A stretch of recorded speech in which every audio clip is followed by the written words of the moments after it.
Okay, you ready? Yep.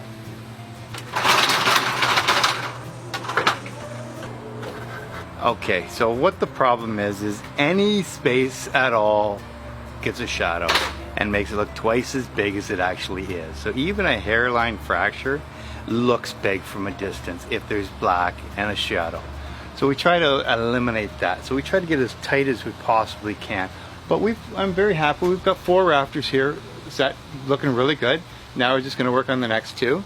And then we'll work on the hardest one, which is the one by the house, to sculpt that out around the actual roof of the house. So there should be 31 and a half. Yep. 31 and a half. Yep. 32. Go that way, 1/4 inch.